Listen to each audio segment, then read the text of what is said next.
Hello students, welcome to my channel dynamic math. तो आज आपका पेपर हुआ है बीएसटी का, बिजनेस स्टडी का, क्लास 12 का बिजनेस स्टडी का पेपर हुआ है। मेरे पास दो पेपर है, सेट 1 और सेट 2। इन दोनों का मैं आपको आंसर की जो है अभी इस वीडियो में बताने वाला हूं। तो जो बच्चे आप एग्जाम देकर के आए हैं सेट 1, सेट 2, सेट 3, देखिए सेट 2 का मैं आपको 6642 कोड नंबर, इसका भी आंसर की मैं आपको बताने वाला हूं। सेट 1 का 66/4/1, इसका भी आंसर की मैं आपको इस वीडियो में बताऊंगा। उसके बाद सेट 3 का भी जो है आपको मैं आंसर की बताने वाला हूं। यानी कि जिनका जिनका आपका सेट 1, सेट 2, सेट 3 मिला है, सभी इस वीडियो को देखिएगा, अपना आंसर जो है मैच कर लीजिएगा। ओके, तो चलिए हम लोग स्टार्ट करते हैं और चैनल को सब्सक्राइब भी जरूर कर लीजिएगा, क्योंकि इस चैनल पर आपको आईटी का भी आंसर की मिलने वाला है। चलिए हम लोग आंसर की मैच करते हैं। तो देखिए दो सेट है मेरे पास, सेट 1 और सेट 2। एक सेट 1 है जिसका आपका कोड नंबर है 6641 और एक सेट 2 है जिसका कोड है 6642। तो मैं पहले सेट 1 का आंसर की आपको बता देता हूं। तो जिन जिन बच्चों का सेट 1 है वो अपना आंसर जो है वो मैच कीजिएगा। चलिए स्टार्ट करते हैं। ये है आपका बीएसटी का जो आज आपका एग्जाम हुआ है। देखिए क्वेश्चन नंबर 1 है आपका। ये क्वेश्चन नंबर 1 है,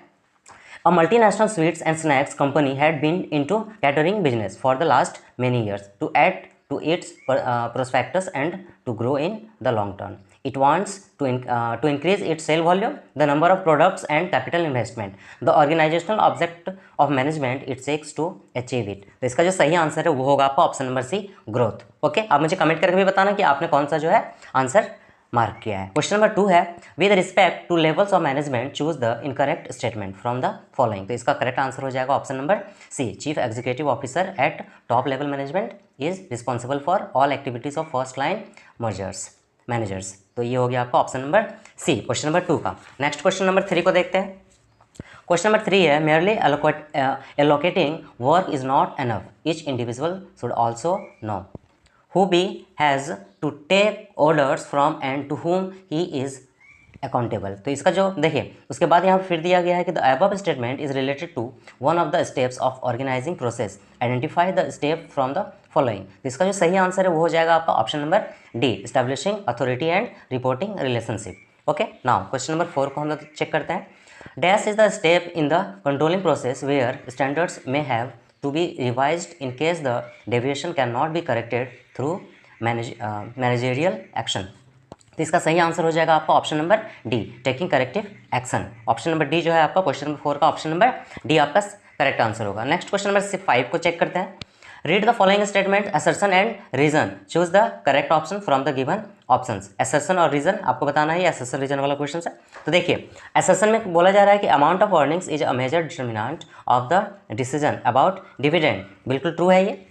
उसके बाद रीजन है आपका, dividends are paid out of current and past earnings, ये भी आपका सही है। तो इसका ऑप्शन नंबर ए जो है आपका सही होगा। Both assertion and reason are true and reason is correct explanation of assertion A. Okay, तो क्वेश्चन नंबर 5 का करेक्ट आंसर क्या होगा आपका ऑप्शन नंबर ए जो है आपका सही आंसर होगा।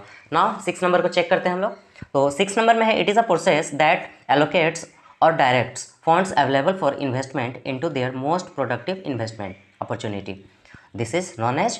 तो ऑप्शन नंबर ए इसका सही आंसर होगा, financial planning. Now question number 7 को चेक करते हैं। Which of the following is not a feature of directing functions of management. Option number A इसका सही आंसर होगा, directing initiates action. Next question number 8 को चेक करते हैं। Which of the following is an advantage of informal organisation. तो इसका सही answer हो जाएगा आपका ऑप्शन नंबर सी। आप इसको पूरा पढ़ लिए होंगे, आई होप कि आपने पढ़ा होगा। तो ऑप्शन नंबर सी जो है इसका सही आंसर है। कमेंट करके जरूर बताना आपने क्या मार्क किया है। चलिए, तो क्वेश्चन नंबर 8 का सही आंसर हो जाएगा आपका option number C. Now 9 number को चेक करते हैं। देखिए क्वेश्चन पढ़ लीजिएगा आप, काफ़ी लंबा क्वेश्चन है, मैंने आंसर कर लिया है। तो इसका आंसर जो है आपका ऑप्शन नंबर सी होगा। क्वेश्चन नंबर 9 का ऑप्शन नंबर सी जो है वो सही आंसर होगा, sales promotion. Next question number 10 को चेक करते हैं। क्वेश्चन नंबर 10 है आपका, dash is the process by which a managers synchronises the activities of different departments. तो इसका सही आंसर हो जाएगा option number C, coordination. Next है आपका क्वेश्चन नंबर 11। तो देखिए 11 का आपने तो मैच कर ही लिया होगा, तो मैं आपको डायरेक्ट जो है आंसर बता देता हूँ। ऑप्शन नंबर सी जो है इसका सही आंसर होगा। ए का 3 हो जाएगा, ए का क्या होगा 3, और बी का जो है वो 1 होगा, और सी का जो है वो 2 होगा। ओके, ए का क्या हो जाएगा आपका 3rd number, training of intermediaries of securities markets, जिसका ऑप्शन नंबर 3 होगा, डेवलपमेंट फंक्शन। उसका बी नंबर है, regulation of take over bids of companies. तो इसका आंसर हो जाएगा नंबर 1, रेगुलेटरी फंक्शन। और जो बाकी बच गया सी नंबर, इसका हो जाएगा 2, प्रोटेक्टिव फंक्शन। ओके, चलिए, यानी कि क्वेश्चन नंबर 11 का आंसर जो है वो सी होगा। नेक्स्ट क्वेश्चन नंबर 12 को देखते हैं। क्वेश्चन काफ़ी बड़ा है, पढ़ लीजिएगा। ओके, आपने पढ़ा ही होगा। चलिए, इसका आंसर मैं बता देता हूँ आपको। ऑप्शन नंबर बी जो है इसका सही आंसर होगा, राइट टू बी इन्फॉर्म। उसके बाद क्वेश्चन नंबर 13 है आपका, स्टेटमेंट है, आपको बताना है ट्रू और फॉल्स। तो देखिए, इसका आंसर जो है ना आपका स्टेटमेंट 1 बोला जा रहा है, business environment is dynamic as it differs from country to country. तो ये जो है आपको बिल्कुल ट्रू है। उसके बाद स्टेटमेंट 2 में बोला जा रहा है, business environment is largely uncertain as it is a very difficult to predict further happenings. तो ये भी जो है वो ट्रू है। तो ऑप्शन नंबर सी जो है इसका सही आंसर होगा। Both the statements are true. Okay, यानी कि क्वेश्चन नंबर 13 का आंसर जो है वो ऑप्शन नंबर सी होगा। नेक्स्ट क्वेश्चन को चेक करते हैं हम लोग, क्वेश्चन नंबर 14 को। विच of the following is not a features of demonetisation. तो इसका जो सही आंसर है वो हो जाएगा आपका ऑप्शन नंबर डी जो है आपका सही आंसर होगा। It leads to tax administration savings away from the formal financial system. Okay, तो ऑप्शन नंबर डी जो है आपका सही आंसर होगा। क्वेश्चन नंबर 14 का ऑप्शन नंबर डी जो है वो सही आंसर होगा। क्वेश्चन नंबर 15 काफ़ी बड़ा है, आप पढ़ लिए होंगे, तो 15 का मैं आंसर बता देता हूँ। ऑप्शन नंबर डी जो है टेक्नोलॉजिकल इन्वायरमेंट, इसका सही आंसर होगा। ओके, नेक्स्ट क्वेश्चन को हम लोग चेक करते हैं, क्वेश्चन नंबर 16 को। तो क्वेश्चन नंबर 16 जो है, क्वेश्चन आपने पढ़ लिया होगा, मैं आपको डायरेक्ट आंसर बता देता हूँ। क्वेश्चन नंबर 16 का जो सही आंसर होगा वो होगा आपका option number A, direct forum slash में कमीशन दिया गया है। ओके, ऑप्शन नंबर ए जो है इसका सही आंसर होगा। नेक्स्ट क्वेश्चन नंबर 17 को चेक करते हैं, dash is the process of holding securities in electronic form. Answer number B जो है इसका सही आंसर होगा। ओके, चलिए नेक्स्ट क्वेश्चन को चेक करते हैं हम लोग, क्वेश्चन नंबर 18। क्वेश्चन नंबर 18 है आपका, आपने पढ़ लिया होगा आई होप। तो इसका जो मैं आपको आंसर बता देता हूँ, ऑप्शन नंबर बी जो है इसका सही आंसर होगा। ओके, चलिए नेक्स्ट 19 नंबर हम लोग चेक करते हैं। स्टेटमेंट 1 जो है वो आपका ट्रू है, आपने पढ़ लिया होगा आई होप। तो एक बार मैं फिर भी पढ़ देता हूँ। स्टेटमेंट 1 है, that part of a brand which can be spoken is called a brand name. बिल्कुल ट्रू है ये। और स्टेटमेंट 2 आपका बोला जा रहा है, that part of the brand which is given legal protection is called trademarks. तो इसका जो आंसर है ना, आपको चूज़ करना है, choose the correct option from the following. तो इसका जो सही आंसर वो हो जाएगा आपका option number C, both the statement are true. यानी दोनों स्टेटमेंट जो है ना वो आपका ट्रू है, स्टेटमेंट 1 और स्टेटमेंट 2। स्टेटमेंट 2 भी जो है आपका ट्रू है। नेक्स्ट क्वेश्चन को हम लोग चेक करते हैं, क्वेश्चन नंबर 20 को।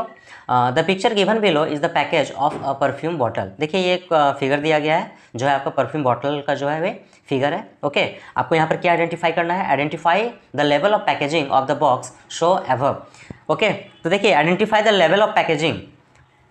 लेवल ऑफ पैकेजिंग का जो ये बॉक्स में दिया गया है ना, उसको आपको आइडेंटिफाई करना है, किस तरह का पैकेजिंग है ये। आपने पैकेजिंग के बारे में पढ़ा होगा। तो इसका जो सही आंसर है वो ऑप्शन नंबर बी है, सेकेंडरी पैकेजिंग। ओके, यानी कि क्वेश्चन नंबर 20 का जो सही आंसर है वो हो जाएगा option number B, secondary packaging. Comment करके जरूर बताना आपने क्या मार्क किया है। तो ये था आपका क्वेश्चन नंबर 20 टोटल जो आपका था मल्टीपल चॉइस क्वेश्चन। ओके, तो 20 में आपने कितना करेक्ट किया है आप मुझे जरूर बताना कमेंट करके। ओके, अब बाकी जो लॉन्ग क्वेश्चन है 21 से लेकर इधर आगे लॉन्ग क्वेश्चन, तो आई होप कि आपने सारा क्वेश्चन बना लिया होगा। तो मैं लॉन्ग क्वेश्चन का एक्सप्लेन आपको नहीं करूँगा, सारे क्वेश्चन जितने भी थे वो आपके मल्टीपल चॉइस थे जो मैंने आपको बता दिया है। ओके, अब बाकी बच गया आपका सेट 2, ये सेट 2। तो अगला जो वीडियो आने वाला है वो सेट 2 के लिए आने वाला है। ओके, इसलिए चैनल को सब्सक्राइब जरूर कर लीजिएगा। इसके बाद मैं आपको सेट 2 का आंसर जो है वो बताऊंगा। ओके, जल्दी ही मैं आपको सेट 2 बताने वाला हूँ, इसलिए चैनल को सब्सक्राइब करके जल्दी से रख लीजिए। ये आपका सेट 2 का 66/4/2 का आंसर की इसके बाद बताऊँगा। ओके, चलिए, थैंक यू।